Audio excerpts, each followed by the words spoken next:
Shalom, Ahab, wa Baraka.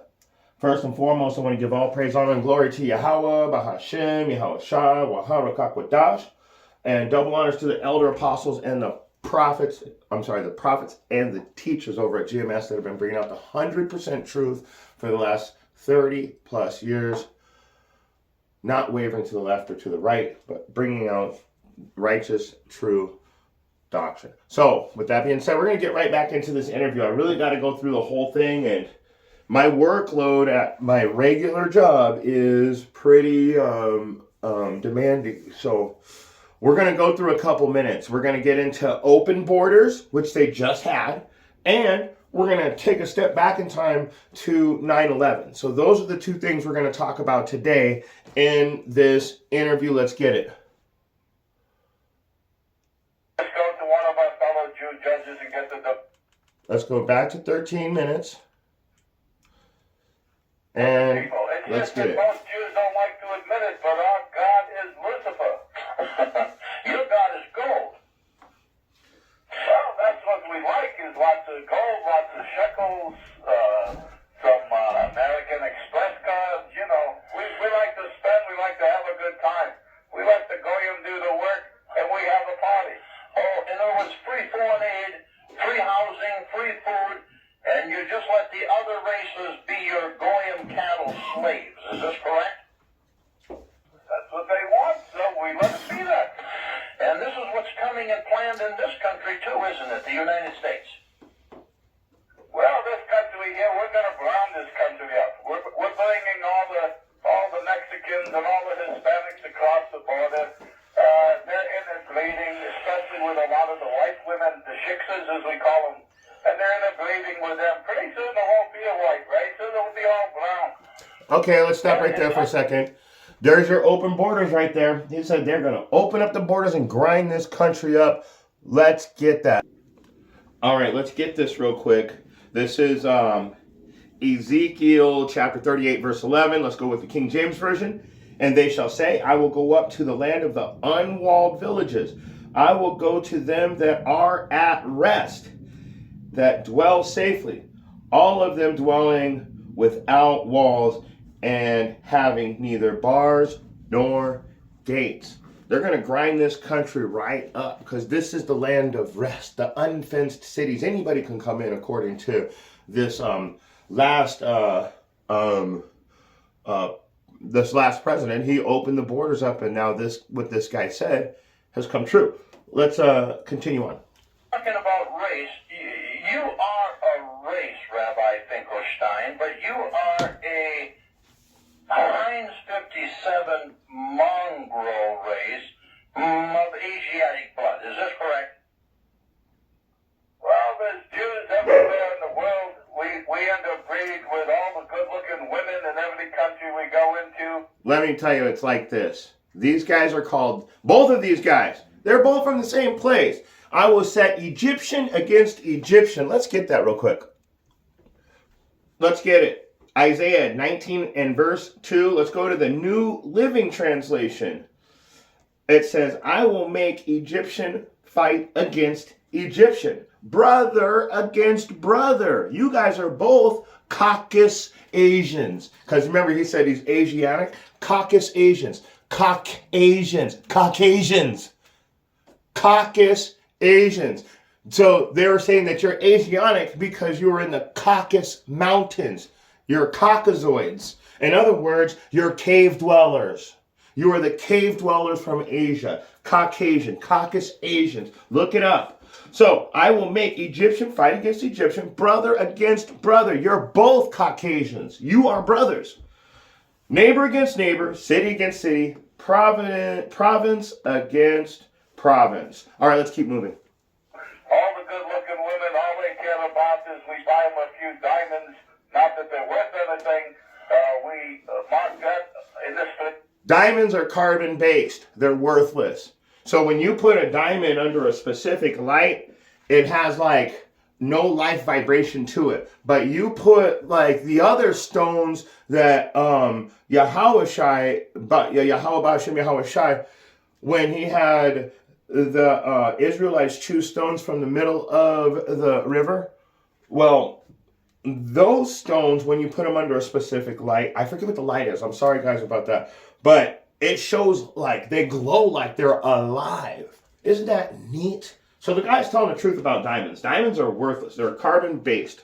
They're good for cutting and drilling, but I mean they look pretty. I ain't gonna lie. I like the way a good diamond looks, but they're not actually worth anything. They're super abundant in the world, and these guys right here, these guys keep them from being what you would consider abundant and keep them on a high price rate on purpose because they have so many. Let's get back into it. Yeah, real big. If the truth be known, we have so many diamonds that if we ever lose the diamonds we have, you can buy them for the same price as a dozen roses. But the women, they like the diamonds. They like the fur. Diamonds are so abundant that if they were to release all the diamonds, they would be, what do you say, the same price as a dozen roses. I told you they're worthless. So we give them the diamonds and the furs, and we make an appointment with them, and we have sex with them, and sometimes we marry them. It doesn't matter, because when we want a divorce, we just go to one of our fellow Jew judges and get the divorce. We have a Jew lawyer. She's going to hire a Jew lawyer. Yeah, she's not going to make any shekels, but she can try. Let me ask you this. This is very interesting. This war in Iraq that took place after the alleged towers of 2001, September 11, 2001.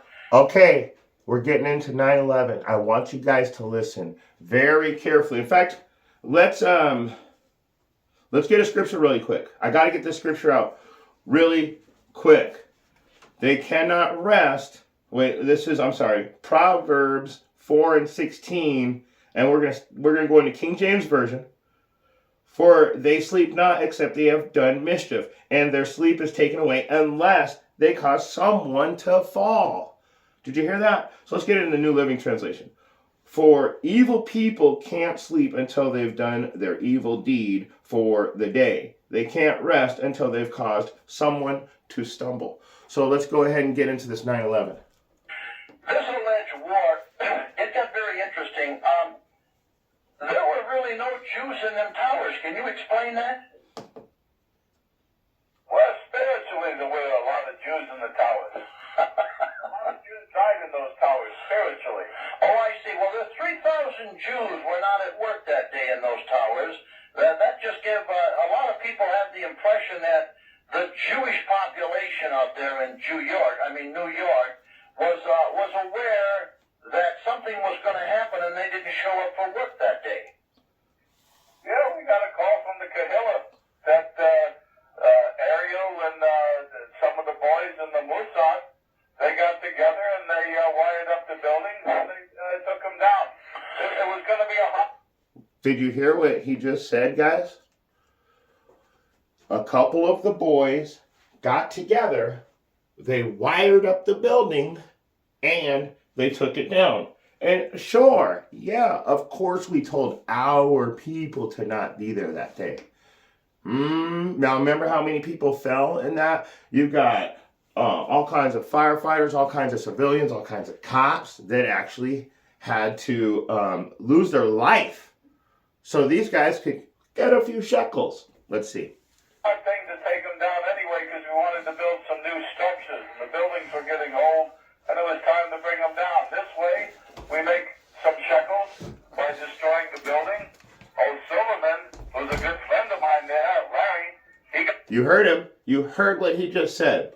The buildings were getting old. We couldn't repair them. They needed to come down, so we decided to make a few shekels. Let's continue. He got a two for one there, and he doubled the insurance magically just 3 months before it happened, and then he got a two for hit on it, so he made like 4 times his money. I should have been in on the deal. He asked me, but I said, I don't know, let me think about it. It took a little too long for me to think about it, and he pulled the plug. He pulled it, as they say, and so the buildings come down. But at least I got in on the market, and I was short American Airlines, I was short United Airlines, I was short Lloyd's of London Insurance Company because they took a big hit. Allianz Insurance Company, I was short them. So I made a few shekels. Let me he still made a bunch of money off of 9/11 is what he's trying to tell you. So all of the outside companies that had something to do with it. You just got to listen to what this guy's saying, man. These guys are literally telling you everything they've done in the past 10 years and the stuff that they're going to get ready to do. Watch. Ask you this, there's a lot of speculation here. I know that the Jews are thieves and liars of any moral society. Now, I want to thank you for coming on tonight and talking to me, because I also know that there's no conscience among Jewry. And Rabbi Finkelstein, it doesn't matter what I say to you, it's going to bounce off you like water off a duck's back, right? Well, Jews always feel guilt. We've always felt the guilt. We have a conscience. The only conscience you have is when you can't steal all the money from anyone or any country. Well, you're hitting a little close to home, but you're correct.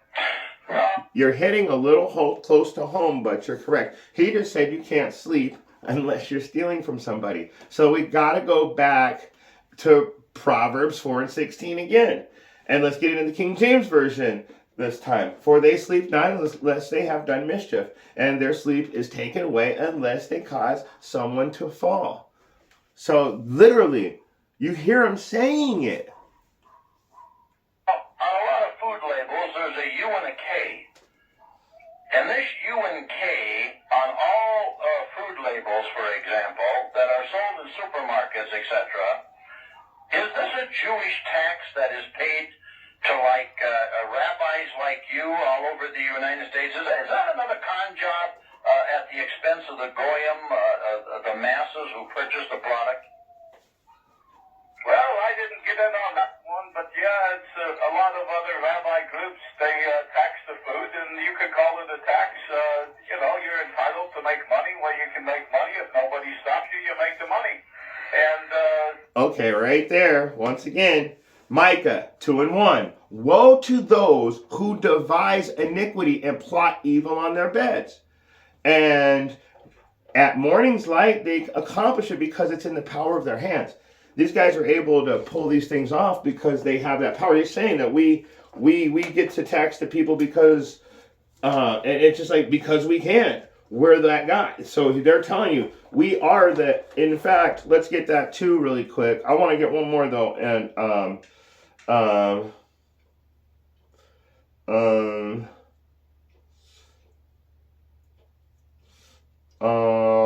want to get Job 9:24, because these guys legitimately said we can do this because we can. We're allowed pretty much to do anything. We rule the world. So if those guys rule the earth right now, we know Job in 9:24. What does it say? It says, the earth is given into the hands of the wicked. He covereth the faces of the judges thereof. If not, where and who is he? So this guy is telling you we can do whatever we want. Let's see. Let's hear it again.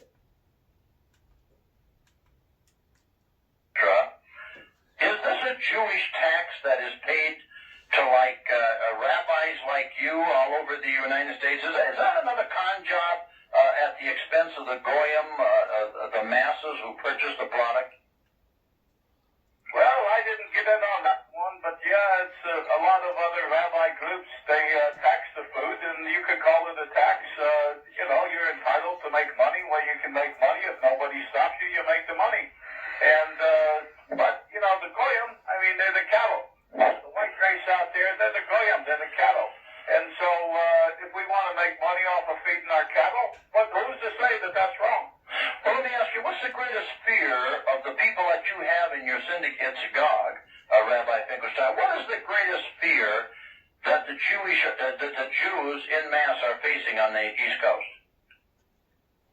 Well, the worst thing is if we hang around, our old buddy up there in the Federal Reserve,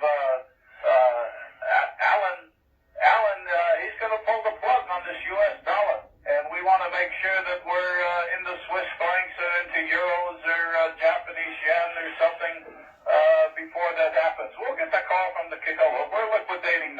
by little. A couple of other goyim that they're good, bought and paid for Shabbos goy. Did you guys hear what he just said? We are pulling the plug on the U.S. dollar. What's happening right now? This interview is like at least 12 years ago.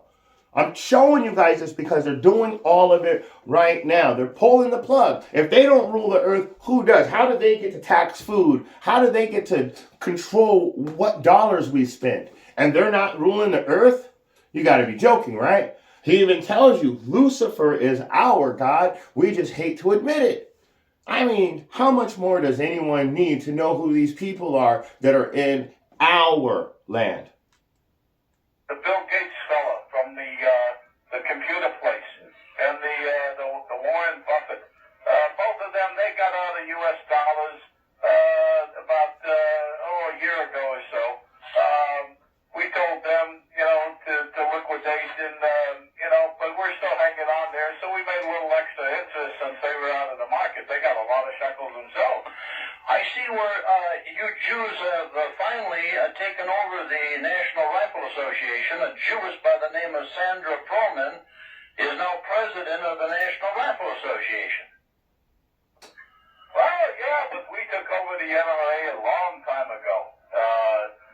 Charlton Heston, it's not known so much, but yeah, he's a nice Jewish boy. We let him play Moses in the movies back in the 50s. We took the NRA over long ago. All the organizations out there, the Jew controls it. Everybody knows that. I read in your Talmud where it says that if you're to have any opposition, you will control that opposition. Well, of course, the smartest thing is to own both sides of every game. But did you guys hear that? To own both sides of every game. So, if there's a war with Russia and Ukraine, guess what? They own both sides of it. If there is any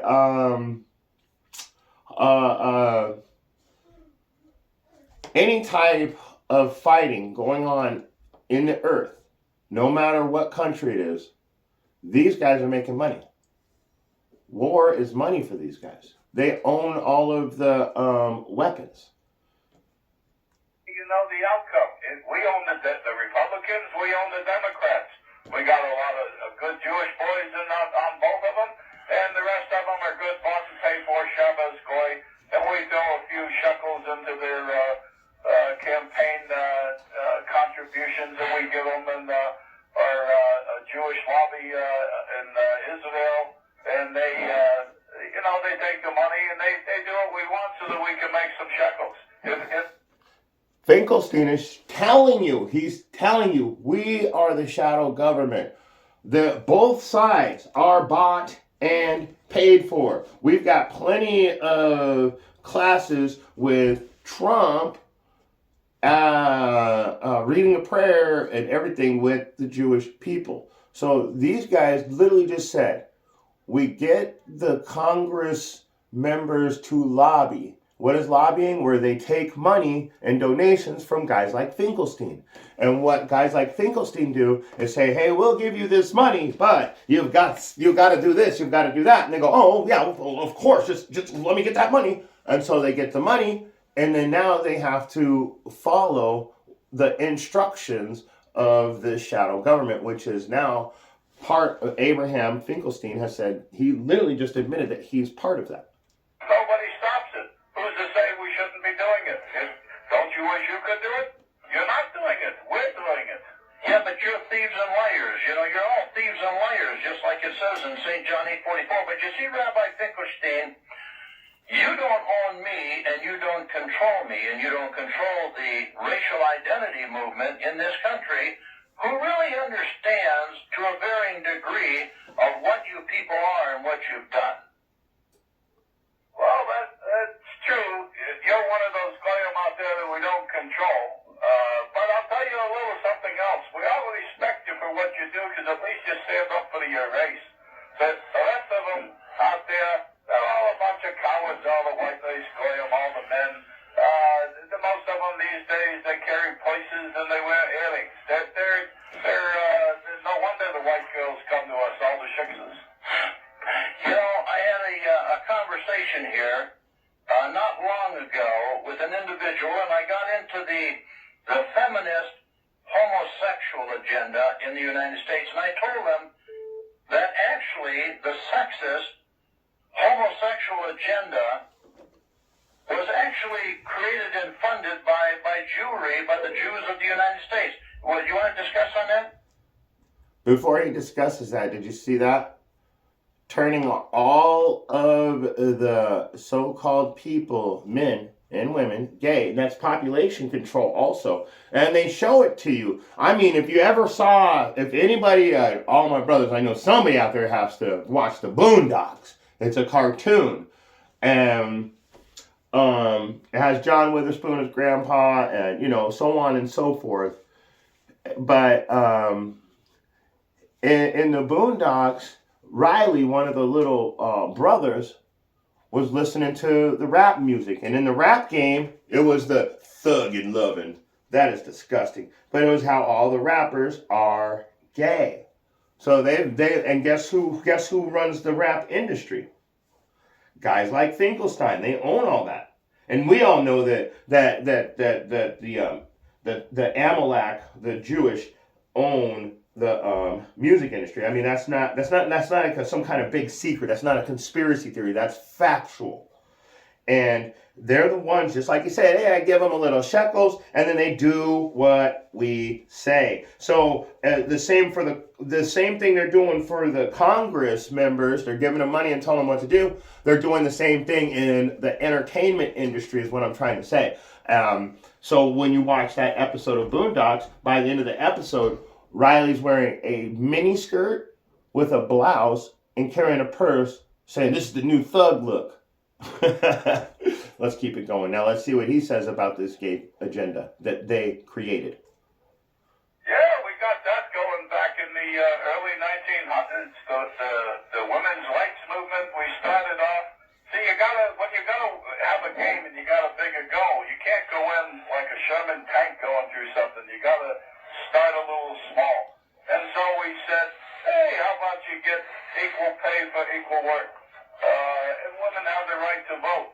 And everybody bought into that. And we started with the women because it's hard to get the men. The women are the weakest sex, as we know from that old Adam and Eve story of yours. But at any rate, we got the women going. And now look at all the women. Most all of them around the world, especially here in America, they got short hair. They got a schwarzer for a boyfriend. They got a lesbian lover. They're married by the time they're 40, but then they can't have too many little children themselves because they've already ruined those years chasing the almighty gold, the dollar, the shekel, and so they're going to wind up a bunch of old maids because nobody wants them. But did you hear that? They created the independent women. For all of you dumbass women out there, they destroyed the family on purpose. You know, let's get Daniel 8:25 just for fun. And through his policy, he shall cause craft to prosper in his hand. And he shall magnify himself in his heart. So in his own mind, he's a great person. And by peace shall destroy many. Oh, we give them women's rights. It's a great thing. No, it was a bad thing because now you've destroyed the whole family. Now we got all these independent women running around talking about how many bodies you got. It's amazing how well their plan is working, which the only way that it could work this good is if Yahweh, Bahashem, Yahweh Shai was in the real true workings, letting these things happen so these prophecies can be fulfilled. So these prophecies can be fulfilled. And he shall stand up against the prince of princes, but shall be broken without hand. That's right. So, I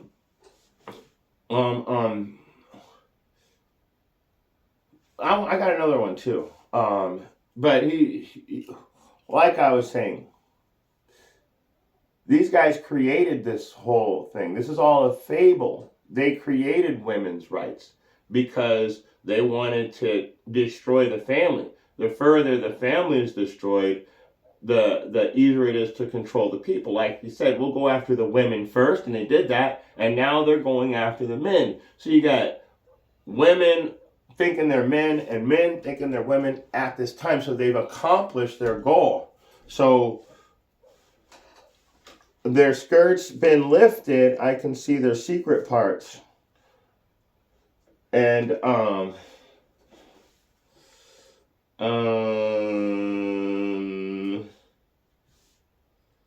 whoops.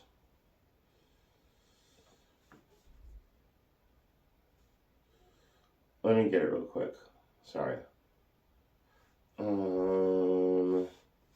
Let's find it. The skirt's been lifted, the veil from over the eyes.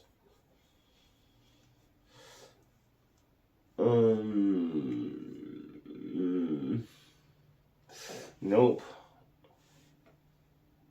Let's get this one.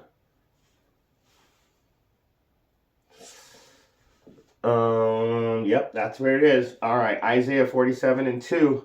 Take the millstones and grind mill. Uncover thy locks. Make bare the leg. Uncover the thigh.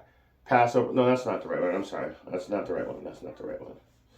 What I was looking for is the veil has been lifted. We can see their secret parts. But for some reason, I can't find it. Let me try one more time.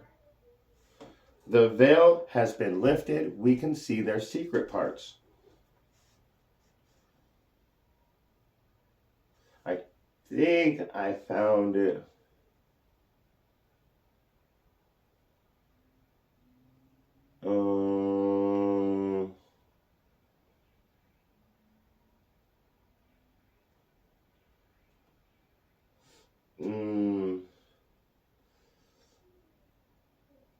Let's see. I think it's in 2 Corinthians, but I'm just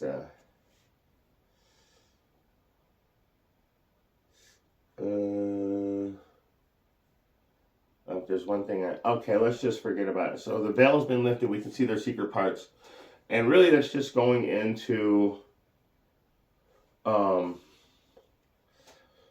their plans. Their plans we're not misled anymore. We can see exactly what their plans are. We know exactly what they're going to do these days. So that veil being lifted is us being able to see what's in store for us next. So we as a people are able to have a better discernment of what these guys are doing these days, because they've done it to us so much. So I can't believe I can't find it right now.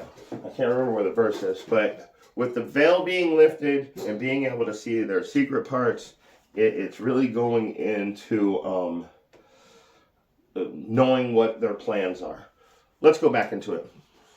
Sorry about that. I really chewed that one up. By the time they're 40, but then they can't have too many little children themselves, because they've already ruined those years chasing the almighty gold, the dollar, the shekel, and so they're going to wind up a bunch of old maids because nobody wants them. And we've been telling women that you're going to wind up alone, because ain't nobody going to want you when you're all used up.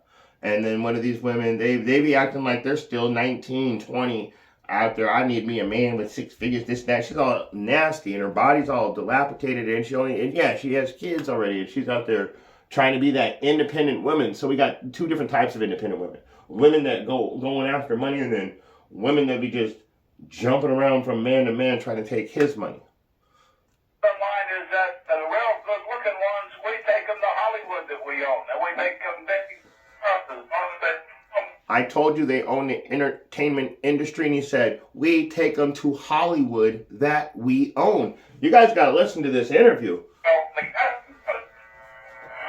I see. Well, Rabbi Finkelstein, I was talking to you about the U's and the K's. that's on the food boxes and the food sources. And the thing that I want is that this is a private Jewish tax that people unsuspectedly are paying, aren't they?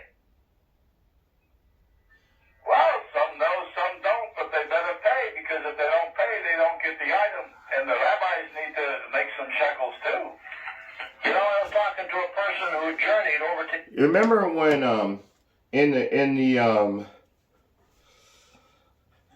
in the scriptures, let's go to it. It tells you that we're going to be paying for everything, and now we know who we're paying. So we're paying straight to the oppressor for not following Yahweh's law. That is crazy, right?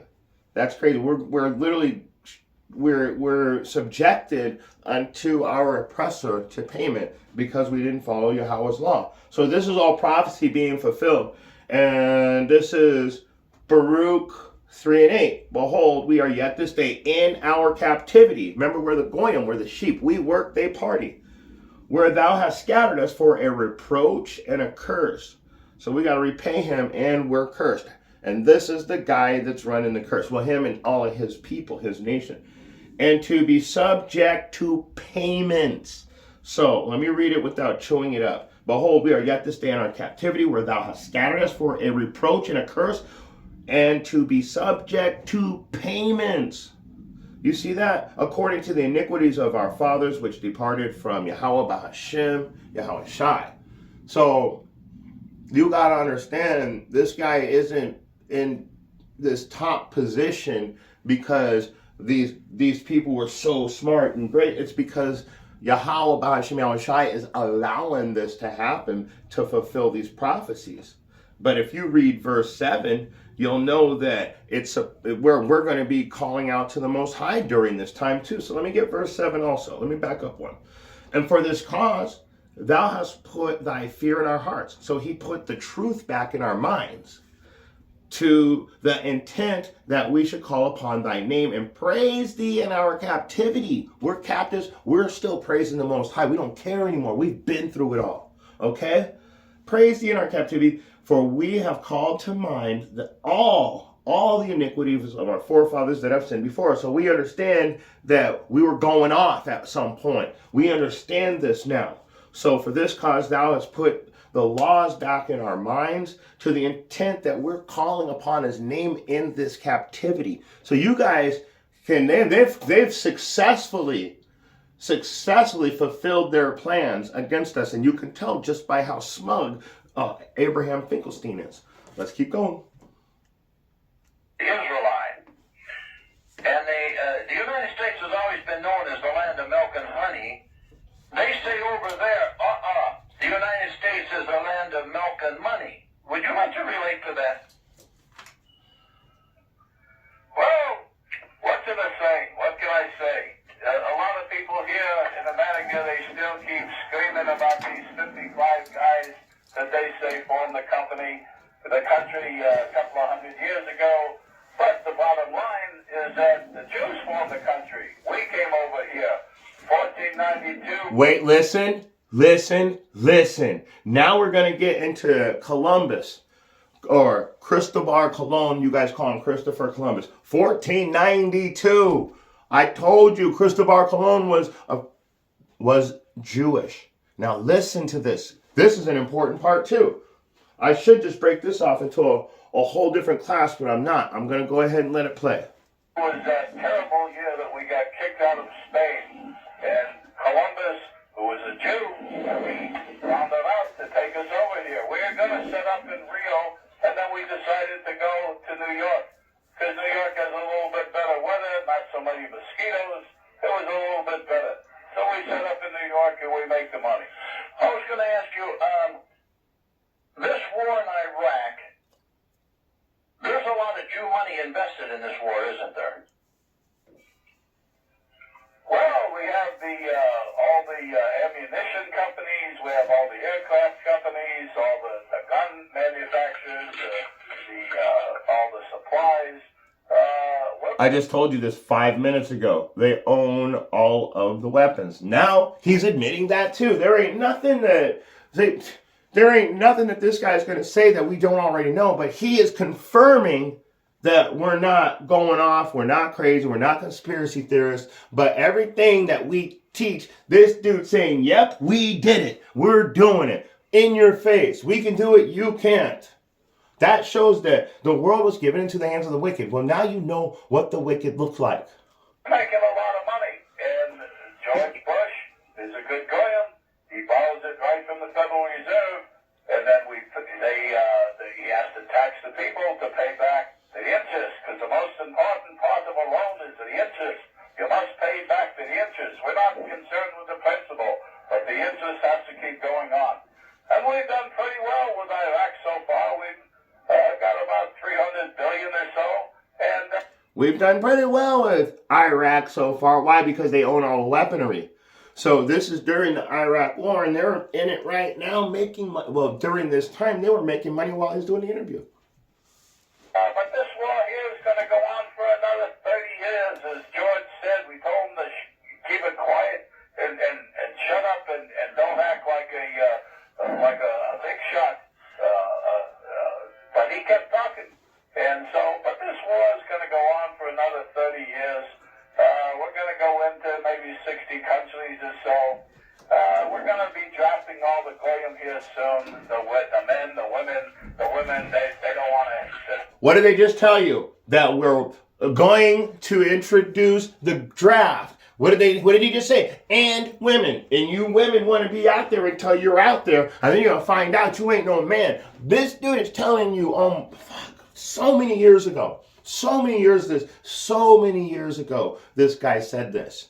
He said this so long ago during the Iraqi war. He said that we are going to be in this war for 30 years.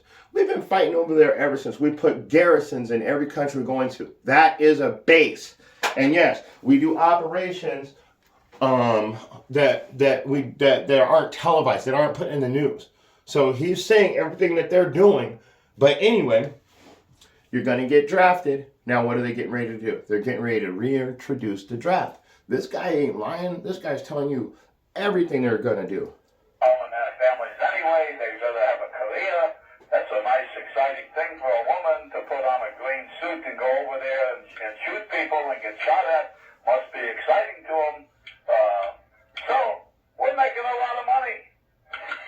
You know, this is very interesting. Well, Rabbi Finkelstein, it's really good talking to you, and I'm sure the listening audience here on the Turner Radio Network is listening very intently because a lot of things have been a little exposed, some more exposed than others. But, at least you're coming out and you're telling the truth. And, you say, we got $300 billion tied up in Iraq with interest. And what's 1,700 to 3,000 dead bodies compared to how much money you made? Well, but you got to thin out the herd once in a while. Otherwise, the herds get too big. If the herds get too big, they eat up all the resources. So you hear that? What he just did is he said population control. We're doing this as population control. So they're going to make a bunch of money. And a bunch of people are going to die. And to him, he sees it as a win-win. We don't have too many people, and we made a bunch of money off of it. These guys are you want to talk about the world is given to the hands of the wicked? Now you're starting to get an understanding of how wicked they are. They have literally everything that's bad about this place. This dude's telling you that he did it. Let's keep going. So you got to thin out the herd once in a while. We call it a theater of war because it's amusing to Whoops, sorry about that. Jews to see our two biggest enemies, the white race and the Arab race, the seed of the woman. It's amusing to us to see them kill each other, and we make a lot of money off it. Believe me, I've had a lot of laughs at the synagogue with that. Well, we got a break here coming up in about a minute, I believe, and you're listening to the John 844 program of Pastor Bob entitled The Lying Jews on the Turner Radio Network. I'm James Wickstrom, a teacher of Yahweh, and as a guest on Pastor Bob's program tonight is Rabbi Finkelstein on the East Coast of the United States. We're going to be coming back to you after this break. Just hold your chair and hold your place. We'll be back in just one moment. All right, guys. So we're going to stop right there because we're only halfway through this video. We're only halfway through it, and I think that you guys are starting. Anybody that's willing to stick around and listen to what's being said here, you're learning something today.